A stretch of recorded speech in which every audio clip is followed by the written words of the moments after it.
मंडळी नमस्कार. मी प्रल्हाद दाता. तुम्ही ऐकता माझं मत.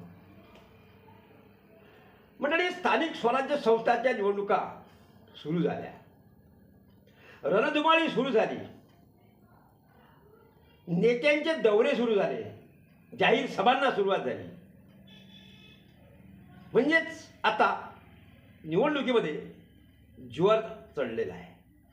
आणि अशा परिस्थितीत राज्यामध्ये आता संपूर्ण राज्य हे भारतीय जनता पक्षाच्या नेतृत्वाखाली आलं पाहिजे.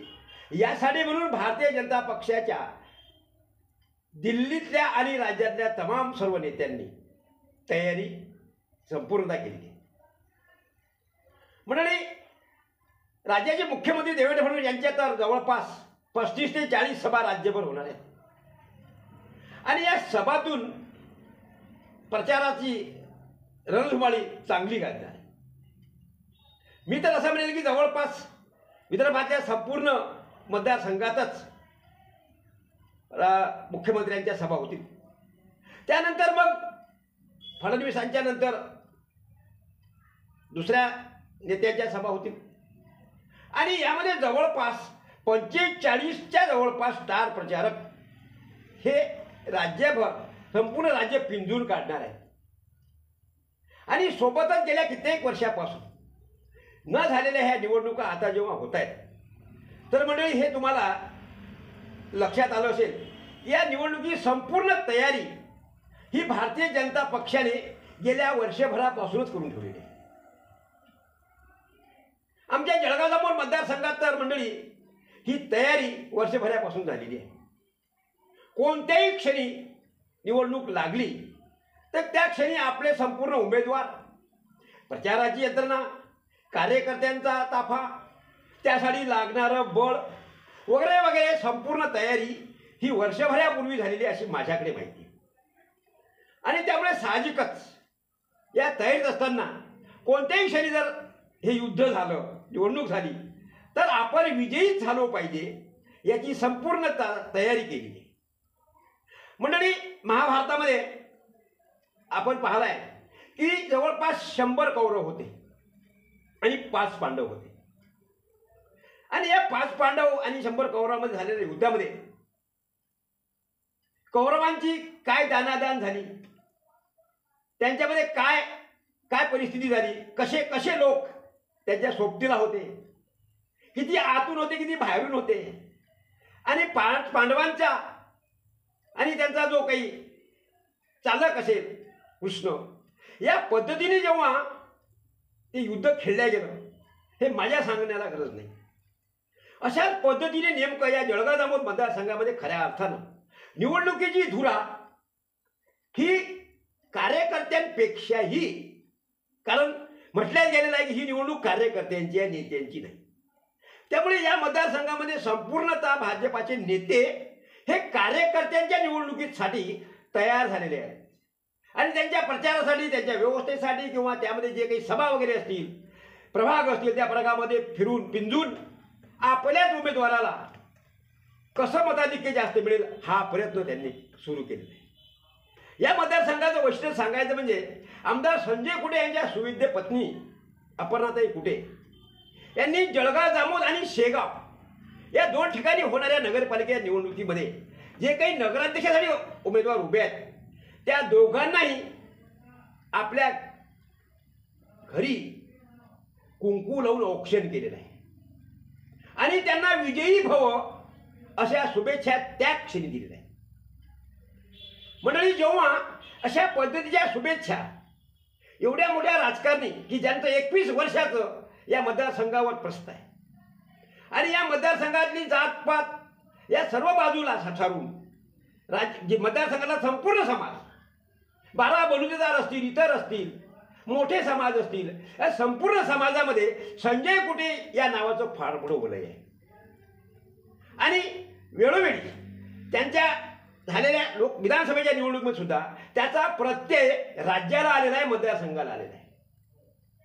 आणि या मतदारसंघामध्ये असलेला विरोधी पक्ष, काँग्रेस असेल, राष्ट्रवादी असेल, शिवसेना असेल, या तिन्ही पक्षाची संपूर्णता दानादान आणि या पक्षाचे नेते हे संजय कुटे यांचे अत्यंत स्नेही आहेत, मित्र आहेत, एकमेकाच्या बैठकीत बसलेल्यापैकी आहेत. त्यामुळे संजय कुटे यांच्या विरोधात समोरासमोर प्रचार करण्याची तयारी एकाही नेत्याची दिसत नाही. काँग्रेसच्या तर बिलकुल दिसत नाही. कारण काँग्रेसने जे काही महाविकास आघाडी केली त्या आघाडीमध्ये प्रचंड बिघाडी झालेली आहे. एकाचं खेटर एकाच्या पायात नाही. प्रचंड गोंधळ निर्माण झालेला आहे. काल परवा तर जळगाव शहरामध्ये अजूनही गोंधळ झाला आणि त्यामुळे या गोंधळाचा संपूर्ण फायदा हा भारतीय जनता पक्षाच्या उमेदवारांना होणार एवढं निश्चित. आणि अशा परिस्थितीत विरोधकांचा 100% पराभव करण्याचं किंवा पराभव होईल अशी चित्र सध्या दिसत आहे. एकंदरीत या मतदारसंघाचं चित्र हे संजय कुटे यांनी की प्रजा राजा मी सेवेकरी हे त्यांचं जे ब्रीद आहे त्या पद्धतीनं अगदी शांत संयमी या पद्धतीनं काम सुरू आहे. काल परवा भारतीय जनता पक्षाचे ज्येष्ठ नेते मला भेटले आणि थोडी चर्चा झाली. निवडणुकीच्या अनुषंगानं आपली कशी व्यूहरचना आहे, काय तयारी आहे याबाबतीत मी सहज शब्द टाकला. तर त्यांनी माझे शब्द आणि मला जे सबळ दिली किंवा सांगितलं, त्यांनी सांगितलं की आमची निवडणुकीची तयारी वर्षभरापासूनच झालेली आहे. वर्षभरापासून आमचे उमेदवार ठरलेले आहेत. रोस्टर तेवढं काय ठरायचं आहे ते ठरल्यानंतर जे काही उमेदवार ठरले आहेत ते संपूर्णतः तयारीनिशी ठरलेले आहेत.